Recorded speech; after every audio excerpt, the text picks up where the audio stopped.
Todo dia era dia de índio. Os povos indígenas não festejam o Dia do Índio.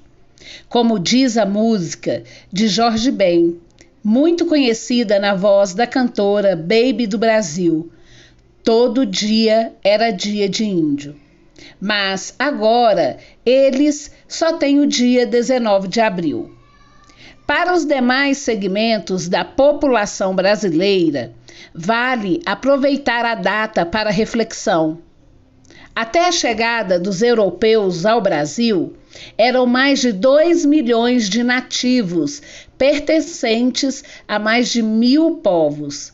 Segundo, hoje, o IBGE, o último censo do Instituto Brasileiro de Geografia e Estatística, de 2010, são cerca de 900 mil pessoas e somente 305 daqueles povos sobreviveram.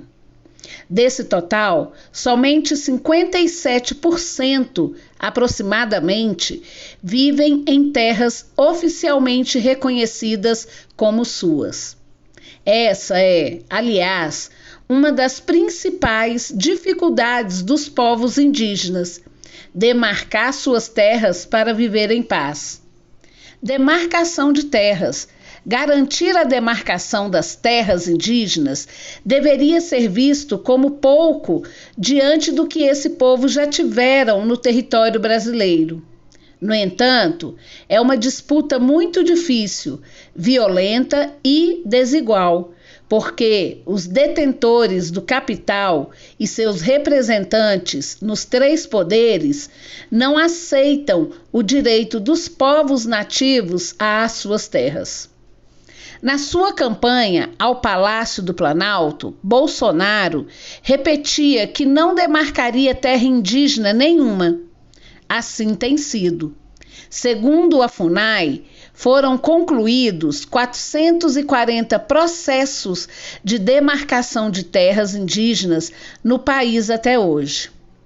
Essa área corresponde a 12,6% do território nacional e se concentram na Amazônia. Hoje, os processos estão completamente paralisados. Enquanto isso, os povos indígenas sofrem com a invasão de suas terras e a exploração predatória do ambiente onde vivem e de onde tiram seu sustento. Ambiente que protegem com amor e devoção. Atividades predatórias. Bolsonaro chegou a dizer que indígenas são latifundiários pobres em cima de terras ricas. A frase já é bem explícita das intenções do presidente e do seu desapreço pelos povos nativos. Para ele, essas terras devem ser abertas para atividades como a mineração e o agronegócio. Exatamente os setores da economia que invadem as terras indígenas que têm interesse direto na não demarcação e que têm muita influência no Congresso Nacional. Os impactos ambientais e sociais dessas atividades é imenso. Em garimpos de ouro, por exemplo, é comum o uso de mercúrio, substância que contamina rios e peixes.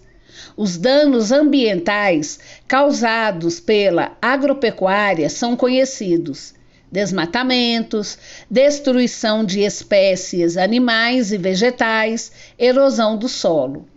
Sem contar as doenças levadas pelos forasteiros às aldeias. O contexto da Covid-19 dá uma importante demonstração disso.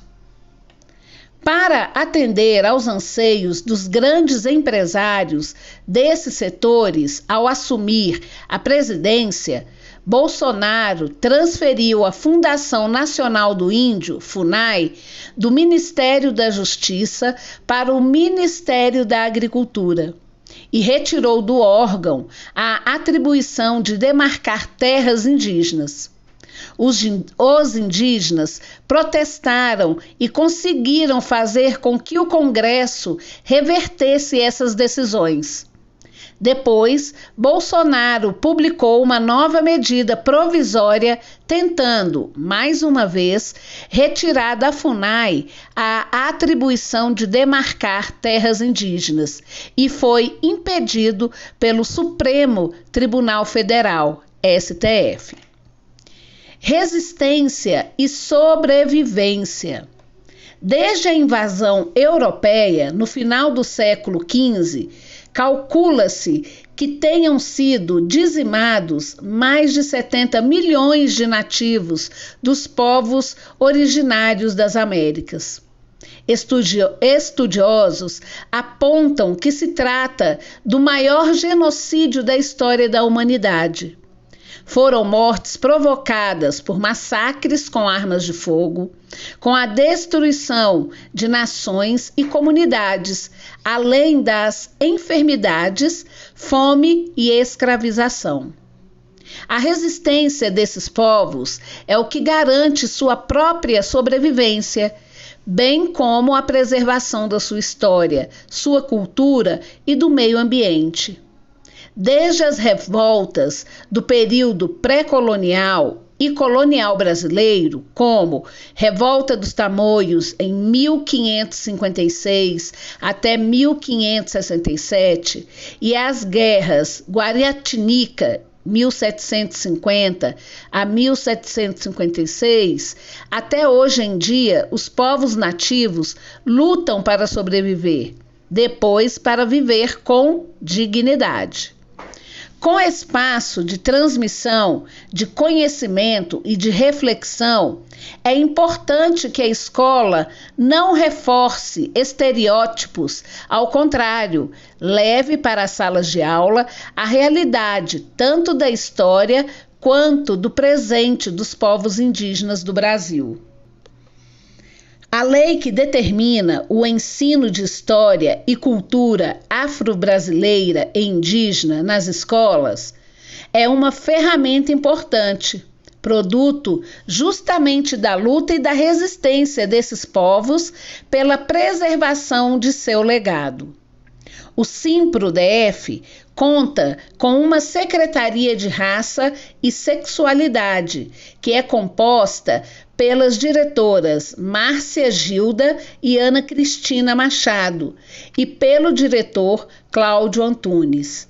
A secretaria tem feito esses debates, reunido e elaborado materiais informativos e de formação, e está à disposição da categoria para a realização de discussões sobre o tema nas escolas.